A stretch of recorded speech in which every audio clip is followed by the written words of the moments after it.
निदा खानला आश्रय देणं एमआयएमचे नगरसेवक मतीन पटेल यांना भोवलं. संभाजीनगर मनपाचा पटेल यांच्या अनधिकृत घरावर हातोडा. समाधानकारक उत्तर न दिल्यानं कारवाई. नियोजन शून्यतेमुळे 3 मे रोजी झालेली नीटची परीक्षा अखेर रद्द. जवळपास 23 लाख विद्यार्थ्यांना मनस्ताप. सरकारला परीक्षाही घेता येत नाही, विरोधकांचा घणाघात.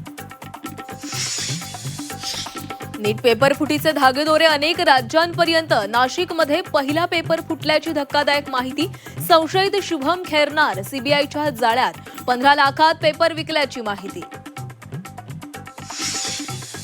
सुनील तटकरेंनी शरद पवारांची भेट घेतल्यानं राजकीय चर्चांना उधाण. भेटीमागे कुठलाही राजकीय हेतू नाही. पवारांच्या प्रकृतीची विचारपूस करण्यासाठी भेट. सिल्वर ओकवरील भेटीनंतर तटकरेंचं स्पष्टीकरण. प्रफुल्ल पटेल आणि सुनील तटकरेंना राष्ट्रवादीच्या कार्यकारिणीमध्ये स्थान. मात्र दोघांच्या जबाबदारीचा उल्लेख नाही. राष्ट्रवादीकडून सारवासारव करण्याचा प्रयत्न. पंतप्रधान मोदींचं आवाहन म्हणजे इंधन दरवाढीची पूर्वतयारी. राज ठाकरेंचा हल्लाबोल. तर राष्ट्रहिताच्या मुद्द्यावर चर्चेसाठी सर्वपक्षीय बैठक बोलवावी, शरद पवारांचा सल्ला.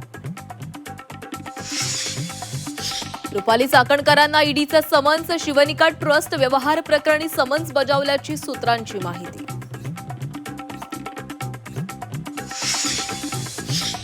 नाशिक कंपनी धर्मांतर लैंगिक शोषण प्रकरणात निदा खानच्या अडचणी वाढण्याची शक्यता.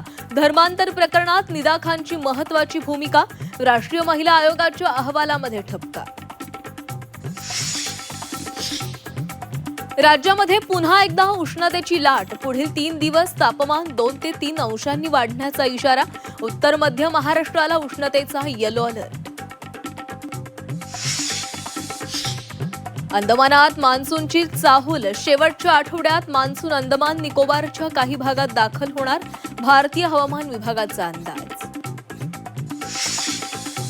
सांगलीच्या जतमध्ये वादळी वाऱ्यामुळे मोठी दुर्घटना. मंदिराची भिंत कोसळून 6 जणांचा मृत्यू तर काही जण गंभीर जखमी. महाराष्ट्र टीव्हीचे एक्सलन्स पुरस्कार सोहळ्यात झी 24 तासचा डंका. शोध पत्रकारितेतील 3 पैकी 2 पुरस्कार झी 24 तासला. गोविंद तुपे, सीमा आढे, रुबिना पठाण, मनश्री पाठक यांचा गौरव.